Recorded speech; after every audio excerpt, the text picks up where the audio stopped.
ಯಾಕಂದರೆ ಆಗಸ್ಟ್ 8ನೇ ತಾರೀಕು ಅಲ್ಲಿ ದಾದಂದು ಪುಣ್ಯ ಸ್ಮರಣ ಮಟ್ಟ ಹಾಕಿದ್ದಾರೆ. ಕೋರ್ಟ್ ಆದೇಶ ಮಾಡ್ತು ಅಂದ್ಬಿಟ್ಟು ಮಟ್ಟ ಹಾಕಿದ್ರು ಮೇಡಮ್. ಕೋರ್ಟ್ ಆದೇಶ ಮಾಡ್ತು, ಓಕೆ, ಆ ಕೋರ್ಟ್ಗೆ ನಾವು ತಲೆ ಬಾಗ್ತೀವಿ, ಇಲ್ಲ ಅಂತಲ್ಲ. ಹಾಗಾದ್ರೆ ಕೋರ್ಟ್ ಅವರು ನ್ಯಾಯಾಧೀಶರು ಸೈನ್ ಹಾಕಿದಾರ ಮೇಡಮ್, ನೈಟ್ ಹೊಡೆದಾಕ್ಬಿಡಿ ವಿಷ್ಣುದಾದನ್ ಸ್ಮಾರಕನ ಅಂತ ಹಾಕಿದಾರ? ಇಲ್ಲ. ಅಂಥ ಮೀಟ್ರ್ ಇದ್ದವನು ಕೋರ್ಟ್ ಆದೇಶ ಮಾಡೋದಿರ್ತಾನೆ, ಇಷ್ಟು ಜನ ಪೊಲೀಸ್ನ ಹಾಕ್ಕೊಂಡು ಅಭಿಮಾನಿಗಳ ಮುಂದೆನೆ ಅವ್ನು ಹೊಡೆದಾಕಿದ್ರೆ ಅವ್ನ ಅಪ್ಪಂಗೆ ಹುಡ್ತವನು. Night ಹೊಡೆದಾಕೋದಲ್ಲ madam. ಅದಕ್ಕೆ ಇನ್ಮೇಲೆ ಆಗಸ್ಟ್ 8ನೇ ತಾರೀಕೆ ವಿಷ್ಣು ಸರ್ ಸ್ಮರಣೆ, ಅಲ್ಲಿ ಪುಣ್ಯ ಸ್ಮರಣೆ ಮಾಡ್ತೀವಿ ಮೇಡಮ್. ಇಷ್ಟು ದಿವಸ ಅದು ಪುಣ್ಯಭೂಮಿಲಿ ವಿಷ್ಣು ಸರ್ ತುಂಬ ನರಳ್ತಾ ಇದ್ರು ಮೇಡಮ್.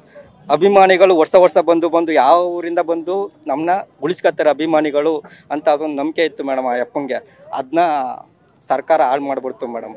ವರ್ಷ ಯಮಧರ್ಮರಾಯನ ಜೊತೆ ಇವರು ಚರ್ಚೆ ಮಾಡ್ತಾಯಿದ್ರು. ಯಮಧರ್ಮರಾಯ ಹೇಳ್ತಾಯಿದ್ರು, ಯಪ್ಪ ನೀನು ಬದುಕಿದಾಗೂ ನಿನ್ಗೆ ತೊಂದರೆ ಕೊಟ್ಟರು, ನೀನು ಸತ್ತಾಗೂ ನಿನ್ಗೆ ತೊಂದರೆ ಕೊಟ್ಟರು, ಬಂದ್ಬಿಡಯ್ಯ, ನೀನು ಯಾಕೆ ಅಭಿಮಾನ್ ಸ್ಟುಡಿಯೋದಲ್ಲಿ ಇದೆಯಾ, ನನ್ನ ಹತ್ರ ಬಾ, ನೀನು ಸ್ವರ್ಗದಲ್ಲಿ ರಾಜನ್ ಥರ ನೋಡ್ಕೊತೀನಿ ಅಂತ ಯಮಧರ್ಮರಾಯ ಬಂದು ಹೇಳ್ಕೊಂಡು ಹೋಗ್ತಾ ಇದ್ದ. ವರ್ಷ ಬಂದು ವಿಷ್ಣು ಸರ್ ಹೇಳ್ತಾಯಿದ್ರು, ಅವ್ರ ಅಭಿಮಾನಿಗಳ ಮನೇಲಿ, ನಮ್ಮ ಅಭಿಮಾನಿಗಳ ಮನೇಲಿ ಅಣ್ಣ ತಮ್ಮ ಬಂಧು ಬಳಗ ರಿಲೇಷನ್ ಯಾರೇ ಸತ್ರು ಇವತ್ತು ನಾಳೆ ಮರ್ತೋಗಿ ಕಾಲದಲ್ಲಿ 14-15 ವರ್ಷ ಆದರೂ ಅಭಿಮಾನಿಗಳನ್ನ ದೇವ್ರ ಥರ ಪೂಜೆ ಮಾಡ್ತಾವ್ರೆ ಪ್ರತಿ ಮನೆಯಲ್ಲೂ.